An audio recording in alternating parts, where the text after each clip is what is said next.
This feeling almost akin to love. Ma Chao, how I have longed to see you.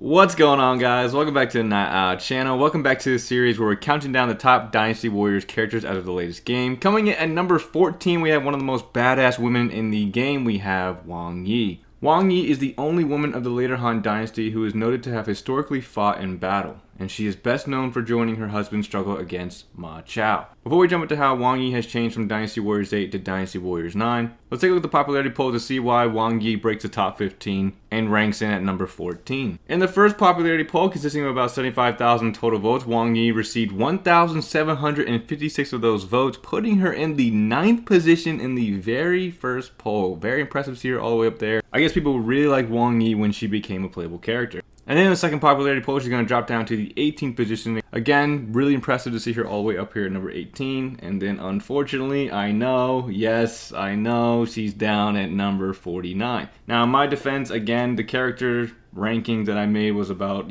4 years ago from the making of this video, and back then I didn't really go off of the way the character looked, and I didn't really know who Wang Yi was. I didn't really know the purpose of her being added into the game, but playing through her and then reading through her historical information, this woman is a badass female character, and I'm kind of glad they added her into the game. The only thing I'm kind of sad about is that she doesn't really play a big part, and when I was originally making the list back then, I didn't really have that much interaction with the character. I only noticed her like once or twice when Ma Chao was around. So the Battle of Tongate, which we'll talk more about in her significant battles, that's the only time she showed up, and then she disappeared for the remainder of the campaign or the story. And I didn't really understand why she just popped in randomly for one battle, said she hated Ma Chao, and then she dipped out. So for me personally, that's why the character is so low for me, because the weapon style that she uses was okay. Back then, it wasn't a weapon that I was jumping to play. I thought it was a decent weapon. And then I didn't really understand the relevance to the game that she had. I thought they just brought her in to make another female character, which is fine. I don't mind them adding more female characters. I actually enjoy it. It's really cool to see the diversity in the cast that they bring, but I never understood what her role was in the game. I just always thought she was a character that just randomly hated Ma Chao for no reason. But with that being said, let's go ahead and talk a little bit more about Wang Yi for people who don't know, and clear up that misunderstanding that I personally had for the character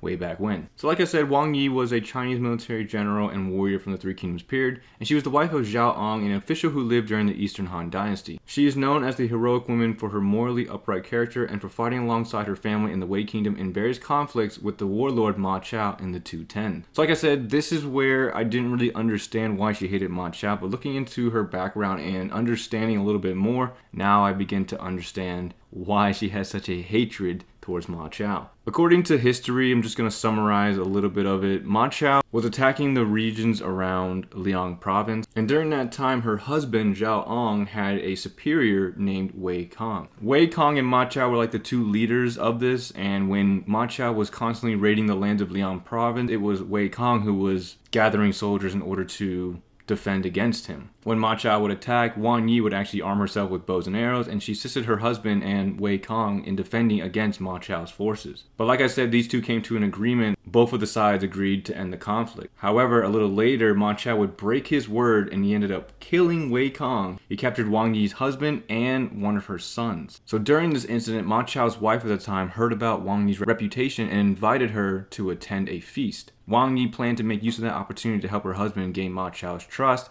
and wait for a chance to take revenge. So then Wang Yi's husband would secretly plot with another officer named Yang Fu to drive Ma Chao out of Liang province. However, Zhao Ong would convey his worries about his son Zhao Yu, who was still held hostage by Ma Chao. Wang Yi basically replied with, "It's the right thing to do, and if we end up losing our son, it won't be in vain because we're doing the right thing." which is kind of crazy. But so what happens, the plot turned out to be successful. Ma Chao got lured out, and when he got lured out and he tried to return, they blocked him from entering the city. And he went to attack Zhao Ang's forces at Mount Qi for about 30 days until reinforcements led by Cao Cao's generals Xiahou Yuan and Shang He arrived and lifted the siege. After this defeat, Ma Chao went to Nanjing and ended up killing Zhao Yue. So he ended up killing the son of Wang Yi. Throughout the whole period of time from the siege at Ji County to the Battle of Mount Qi, Zhao Ang had launched 9 attacks on Ma Chao, and Wang Yi participated in all of them. So within history, Wang Yi was a pretty badass woman. She was participating in these battles, going to war, helping her husband as much as she could. And within the games, I believe they traverse her anger and revenge due to perhaps the death of her husband or the death of her son, and that's what the character is built to be in the game. So after reading through that and understanding the character a little bit more, it makes a lot more sense now. I'm actually hoping that perhaps one day they will expand on Wang Yi's story and give light to this, because it was a pretty interesting read. It was very interesting to see this play out in history, and I would like to see Wang Yi have a little bit more content within the game, because she's a pretty badass character, and I would like to see what they do with that, because there's a lot to work with Wang Yi's story. But within the games, Wang Yi is a bloodthirsty warrior who enjoys slaughtering her foes on the field. She is obsessed with eliminating Ma Chao, and she is satisfied that her allegiance with Wei allows her several chances to defeat him. Again, she only shows up when Ma Chao is the ones they're going against. So the Battle of Tong Gate, and I believe that's really it. I mean, the Battle of Tong Gate is really her moment to shine, and it's because of the chance to kill Ma Chao. Her personal agenda means everything to her, and like I said, she will do whatever it takes to kill Ma Chao. With that being said, let's go ahead and jump into how Wang Yi has changed within the Dynasty Warriors series, and we're going to start off with her appearance. So Wang Yi's appearance within the games is actually pretty good. I really liked her look in Dynasty Warriors 9, but her look in Dynasty Warriors 8 was really good too. I don't know what it was, but her ending in Dynasty Warriors 9, the way they, had that animated for her, the way she looked, it was just really captivating. I really liked the way she looked in Dynasty Warriors 9, and I know in that first popularity poll for me, she was really low, but she's going to be a lot higher for me in the next one, not just based on her appearance alone, but her historical information like we already covered, and then her weapon style was also really cool as well. So we're just going to go ahead and talk about her weapon style as well, because there's not much to talk about with her appearance. I'm sure most people that are Wang Yi fans enjoyed the way she looks in both games. But her weapon styles within the game was really interesting. So in the first game, she has the Trishula. And basically what it was a mini trident, and she basically held them backwards and used them to attack. It was a pretty interesting style. It wasn't the best weapon I've used. It was interestingly fun. She had a bunch of interesting moves with the weapon, and I kind of enjoyed it. Like her basic charge attack when she does like the backflip, and then she does a back kick right after that. I thought that was a really cool moveset for the Trishula. It was really fun to just do that. I don't know, it just looked really cool. But it was a decent weapon for her, and it fit her really, really well. Now in Dynasty Warriors 9, she gets the Wind and Fire Wheels, and then for the DLC, she got the Amechis. Hopefully I'm saying those right, but they're basically like these little daggers. The Wind and Fire Wheels weren't particularly my choice of a weapon. It was okay. Her Musou attacks in both the games was really, really cool. I like the aerial Musou where she jumps like a little bit in front of the person, and then she like cuts underneath of them. It wasn't very strong, like didn't do a lot of damage, but I thought it was a really cool Musou attack. It was very unique. I was kind of interested to see what they would do for the Amechis, but because it was a DLC, they just stuck with her basic Wind and Fire Wheel Musou attack. So the Amechis were really, really fun. Like they were really good. I really hope they keep that weapon style for her, because with that weapon style, it had a grappling component to it, and with that grappling component, you don't have to worry about enemies not flinching. You can go straight past that just by grabbing them, and then she has all of these animations where she's like jumping on them, she's stabbing them, or she's like jumping on them, grabbing their head, and like running around and like kicking people as she's doing it.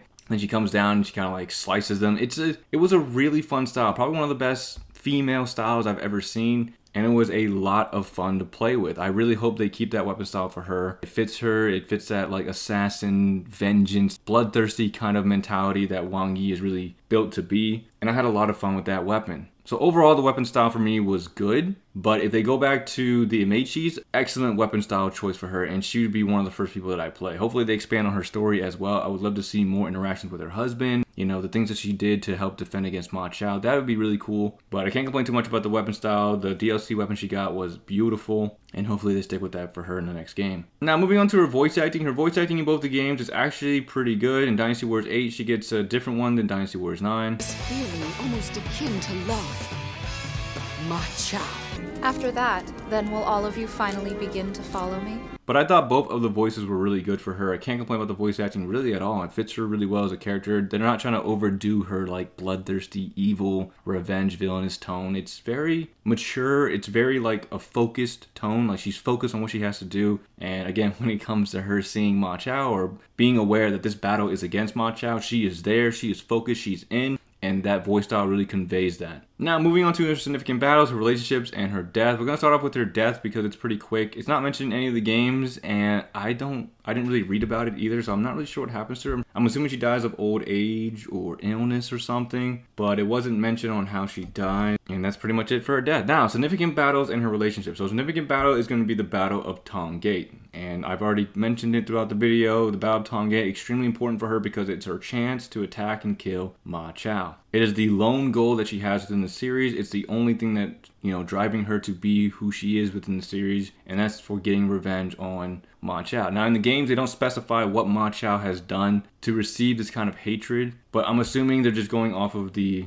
implied, like, he's already done the things that, he did in history. He's either killed her son already or killed part of her family. There's some motive behind it that I would probably guess is related to her actual historical information. Now, moving on to her significant relationship, I don't really think she has like a super significant one within the games, but her relationships that she mainly has is going to be with Cao Cao, Xiahou Yuan, Cao Shu, and Ma Chao. So obviously the one with Ma Chao is one of hostility. She doesn't like him. She wants to kill him. That's his goal. We already talked about that. It's a very hostile one. And it's a little weird in some of the games, and hopefully they develop it a little further, but Ma Chao almost seems oblivious to the fact that this woman is trying to like intensely kill him, but he seems either he's oblivious to it or he's so confident in his abilities where it's like, yeah, she's not going to do nothing to me, like I'll be fine. Now, moving on to her relationships within the Wei Kingdom, we have Cao Cao. I'm assuming they have a relationship because within Dynasty Warriors 9, they definitely converse with each other. Cao Cao's coming to Wang Yi, asking her about the reports on Tong Gate, what's going on. Because of the historical help that Cao Cao has given to her and her husband when they were fighting against Ma Chao and resisting Ma Chao's forces, I'm assuming that within the games, again, it's implied that he, hey, you were a capable fighter within that. Let's join my kingdom for a little bit. Join me for this battle. We're going against Ma Chao.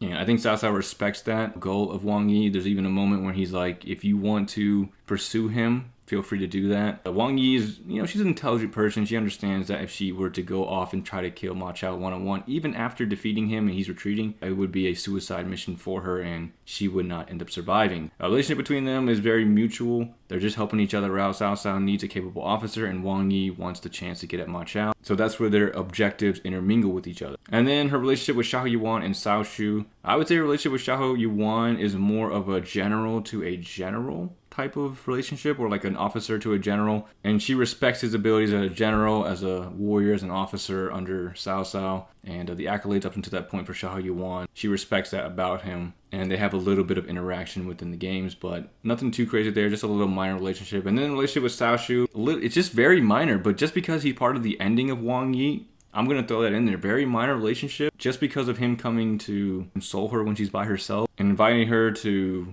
join him in a drink and, not be alone kind of thing. It was cool to see that. Cao Shu is an innately kind person, and it's really cool to see that he's reaching out to someone who, he notices is feeling kind of lonely. And I think they have a minor relationship because of that. Again, Wang Yi has a lot of places where they can build upon, and hopefully they do. Again, I believe Wang Yi's one of the most badass characters within the game. I really don't have much else for her. I mean, that's pretty much it. We covered everything about the character within the game and a little bit, about her outside the game. But she's a great character. Again, I really hope they develop her story a little bit more. I hope they keep the amechis for her, the little daggers, because those weapons, awesome. One of the best female, probably the best female weapon I've ever used in the game. A lot of fun to use those. Had a lot of fun with that. But yeah, guys, all I really have for Wang Yi here, guys. Number 14 in popularity. I totally understand it now. Again, I apologize. She's so low. It's just back then I had very limited information on her. I didn't do really any research on any characters. Everything I was going off of for that list was based on what I've seen within the game up until that point. But Wang Yi for me will be a lot higher in the next one. She was awesome, man. Very cool character. Again, I hope they really expand on her story. But that's all I have for Wang Yi here, guys. Let me know what you guys think about her down below. What you guys think about her weapon style, all that good stuff. Let me know down below. But that's all I have. Hope you guys enjoyed it. If you did, definitely appreciate a like, comment, or subscribe. And I'll see you guys in the next video. Thanks for watching, everyone.